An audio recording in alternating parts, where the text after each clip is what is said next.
Hey everyone, and welcome to my review looking back at the Saudi Arabian Grand Prix, the second Grand Prix of 2022, and another enthralling race of this year. So, your top three of Max Verstappen, Charles Leclerc, and Carlos Sainz. A fantastic race, I feel, from start to finish, and also an intriguing and interesting qualifying session as well. I guess we have to start with Red Bull. Plenty of stories to get our teeth into, but as I say, all about starting with Red Bull. I feel Max Verstappen winning his first Grand Prix of 2022. I feel like a much needed win for Max, but also for Red Bull as well, especially after what happened in Bahrain, where both of their cars failed to finish. But yeah, good, not a bad race from Max. Look, disappointing qualifying session for sure for the Dutchman on Saturday, only managing fourth. But I think what was key for Max was the fact that he was able to get by Carlos on the opening lap. And then really he was able to keep in touch with Charles and also Checo in the opening stages of the Grand Prix. We'll come on to talk about Checo in a bit, but once Checo had that unfortunate issue in the race where he pitted just the wrong time, obviously when the virtual safety car came out.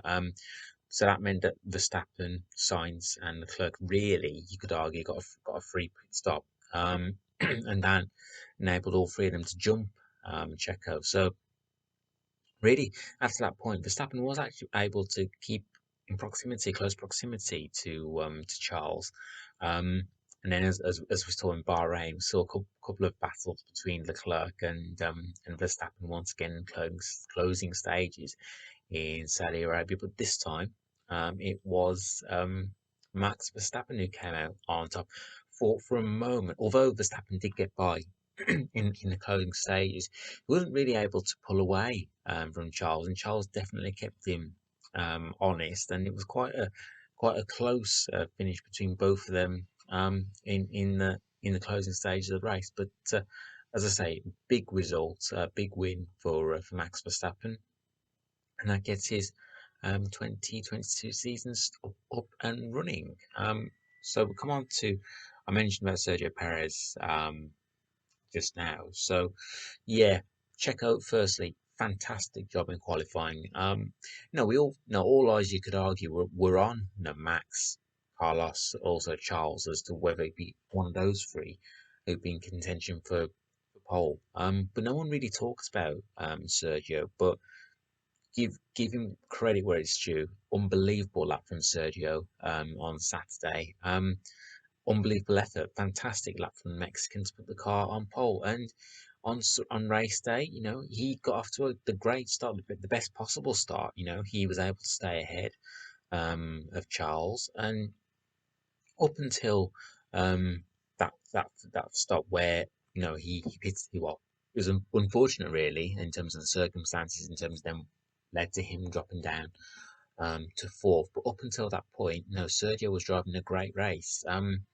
Whether he would have kept Charles behind him for the rest of the race, you know, only time would have told. But I genuinely think he would have stood a chance of keeping Charles behind him. And we know how good Checo is when it comes to tyre management. So I think Checo, even if Charles did get by, I still think he would have ended up on the podium. So really unfortunate in terms of how it played out for Sergio on race day. But a lot of positives they can take from the weekend. You know, we saw him only out qualify Max once last year, and that was quite early on in the season. So now that he's been able to achieve, been able to out qualify Max quite early on again this year, can he do that more often this year? So I think that will be a challenge for Sergio. And we know, look, his Saturdays, you could argue, and I'm sure he'll admit it, that Saturdays is one of his weaker points, but he comes alive on race day. So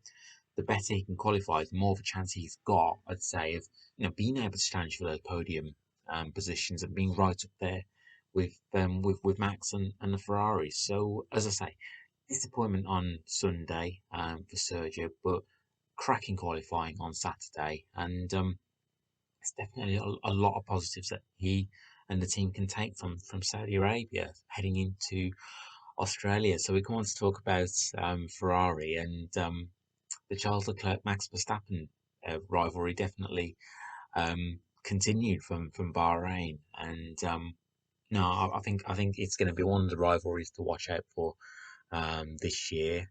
We know that Max and Charles were karting, so rivals.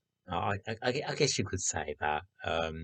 And then really now they've been able to take it into Formula One, and it's great. When you look at the likes of Max and Charles, they are the future of Formula One, as so many other youngsters, including Lando Norris as well. So to see Charles and Max going head to head the way they have done in the opening two races, I think sets us up really nicely going into the rest of the season. So whilst Charles, look, obviously he'll be disappointed not to have won in Saudi Arabia, but you can't win them all. And if you can't finish first, try and at least finish second. Obviously, you don't want to be finishing second, but I think when you consider the start that Ferrari would have had, I think they would have taken that before the start of the season. So yeah, another good solid weekend for Charles Leclerc, and another good weekend for Carlos Sainz as well. He I have predicted that Carlos will win a race, and he's definitely getting closer. Wasn't quite able to keep up with Charles and Max, but he did have the pace to keep Checo behind during the race. So once he was allowed to go by the Mexican.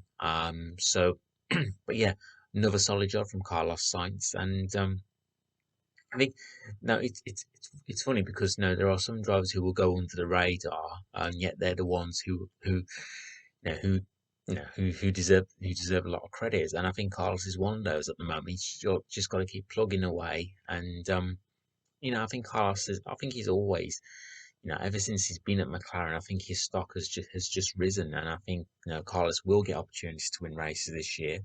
And if he keeps going as he is, then he will definitely be in contention to win races for sure. So again, another solid job from Carlos Sainz, and another good weekend for Ferrari as well. On another driver who had a young man, I should say, had a good weekend was George Russell. And look, we know Mercedes are not where they want to be.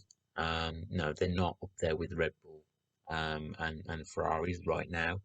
Um, but you got to give George credit for the job that he's done. Finishing fourth in Bahrain, now finishing fifth. Arguably best of the rest. Behind Ferrari and Red Bull. And you would expect Mercedes with the improvements that you know they're capable of making, whether it happens sooner rather than later. Only time will tell. But at this moment in time, you can only give George credit for the job that he's doing. Being able to finishing ahead of Lewis Hamilton, that's by no mean feat. And George, as I say, has done a solid job. Two good points finishes. But once Mercedes do sort out their issues, and fingers crossed they do get their issues sorted, then I'm really intrigued to see how George, does get on against the Red Bulls and the Ferrari. Can he take the fight to them? Can he, race wheel to wheel with those Red Bull and Ferrari drivers? I personally think he can. But yeah, we've got to see what he. But once Mercedes get their, well, I'll say get their act together. But Mercedes, they've been doing well, they're constructors champions for 8 years on the trot now. And you would expect them to turn things around. When that will be, I don't know. But when they do, you expect them to bounce back. When they do, you expect them to be right up there. So, you know, whilst they're not having it their own way at the moment, I think George is doing as good a job as he can be doing, and you got to give him credit for the way that he's performed. Difficult weekend for Lewis Hamilton. Not many times, you can say that. Well, you could argue shocking news on Saturday when he was failed to make it out of Q1. I can't remember the last time we were saying that. And on race day, yet he was able to make it into the top 10. But not the progress that you would have liked. Obviously, would like to got higher up, but yeah, it's not been the no, it's not been the best of starts for Lewis. Although he did get that podium, let's not forget in Bahrain, did a great job there. But yeah, not the best of weekends for Lewis in Saudi Arabia. And one weekend he'll want to forget. That's for sure. So yeah, Mercedes, and the funny thing is that whilst Mercedes are having the issues that they are, they're still second in the constructors. So when they, as I say, when they do sort their issues out, you know, it's scary to actually think that, considering where Mercedes are at the moment, they're still picking up results. And yet when they do pick up results, I would expect them to be right up there with Red Bull and Ferrari and fighting for those wins and seeing that three-way battle. So yeah, really intrigued to see once Mercedes do sort out their issues, where they will be. So speaking of young men, Esteban Ocon, another fantastic weekend for the Frenchman. And yeah, really, really good points for him. Saw him in close battle with his teammate Fernando Alonso. I'm sure one or two dicey moments there for the Alpine team, and I've got no doubts that Otmar Safnauer would have had his heart in his mouth when he was seeing Fernando and Esteban um, fighting as they were on track. That would have no doubt brought back memories of when Ocon was having those collisions with Perez when he was at Racing Point, now Aston Martin.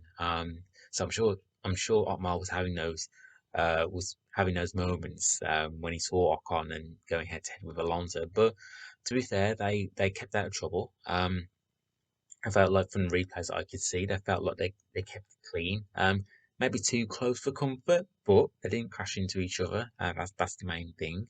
Um, and yeah, so really unfortunate for Fernando actually, because without that issue he had yet towards the end of the race, I think Fernando would have scored points. But yeah, really good points for Esteban Ocon again, and it continues his fine start to the season, and so did Alpine as well. So not a spectacular start, but a solid start to 2022 um, for Esteban Ocon. And speaking of good weekends, a better weekend for McLaren and, well, particularly Lando Norris. Anyway, so on Saturday in qualifying, yes, they didn't make it into Q3, but qualifying was definitely better than compared to Bahrain. So both Lando and Daniel Ricciardo qualifying 11th and 12th, although Ricciardo did get that penalty on Saturday for, I think, obstructing Ocon.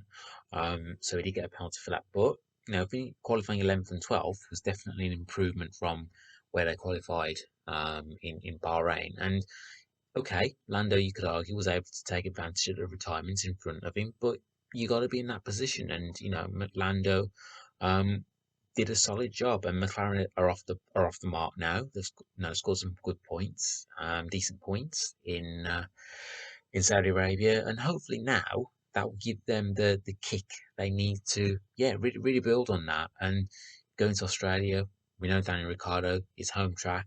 He'll be fired up. He'll be hoping that McLaren can give him a good, decent package for him to at least, score some very good points in Australia. So, yeah, whilst it's not where McLaren want to be at this stage, with a better weekend in Saudi Arabia, definitely some positives that they can take. And yeah, Lando Norris scoring his first points of the season. And speaking of first points of 2022, Pierre Gasly finishing eighth um, in the AlphaTauri. So AlphaTauri scored points in both races this season, and yeah, really really good performance from Pierre Gasly. I think much needed after what happened in Bahrain. Had it been another race without scoring points, then I'm sure he would have been feeling a little bit down. Although it's a long way to go this season, but yeah, really good points for Alpha Tauri and a good performance from Pierre Gasly. Shame about what happened to Yuki Tsunoda. Just one of those weekends where things just didn't go right for him through no fault of his own. But yeah, really unfortunate for Yuki. But yeah, well, the fact that he scored points in Bahrain, and no, there's still positives that Yuki can take from that Bahrain. There's nothing he could have done about what happened in Saudi Arabia. But yeah, I think Yuki can still be encouraged by the start that the team and he have made to have 2022 and more points for Haas and Kevin Magnussen. Whilst they didn't reach the heights of Bahrain, still more valuable points for Haas, and every point that they score, between now and the end of the season will be crucial. So yeah, really good points for Haas.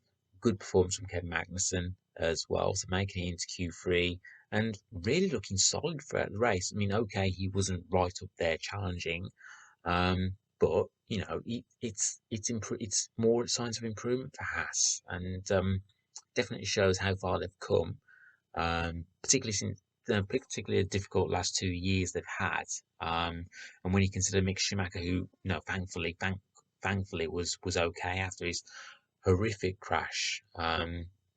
But at the same time, you got to give credit to the chassis, to show how safety of Formula One has come along. And yeah, how strong that car was as well.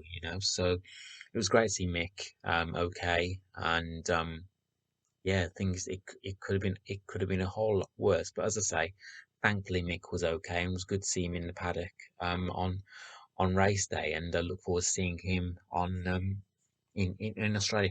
And I think one of the positive things for Mick is the fact that I reckon he would have had without that incident. I think he would have had a good chance of making it into Q3. So a lot of positives for Haas to take from the weekend in Saudi Arabia. So obviously we saw the trouble. I think it was Friday night. No, but and obviously the drivers in having a long meeting, and you could totally understand why they were concerned going into the rest of the weekend. But once they started qualifying, once they started driving in the race, well, we were treated to a fantastic qualifying, but also a great race as well. And I think with the way things are going at the moment, if you look at the opening two races of the season, if that's a sign of things to come, then I think we're going to be in for an excellent 2022 season. Now the field seems to be closer as well. And what I've found is that cars, it looks like cars, are finding it a little bit easier to follow one another as well, overtaking. I've seen a fair amount of overtaking this year, so that can only be good for the sport as well. So yeah, really, really good to see. Well, the early signs are promising, and I'm very much looking forward to seeing what happens in Australia. So that is the end of my review, looking back at the Saudi Arabia Grand Prix. And if you want to talk things Formula One, I'm on Twitter at Baggies20 and also on Instagram, Manish Patel89. Have enjoy the break off Formula One, and I'll see you guys and girls soon when I do my preview for the Australian Grand Prix. Take care, everyone.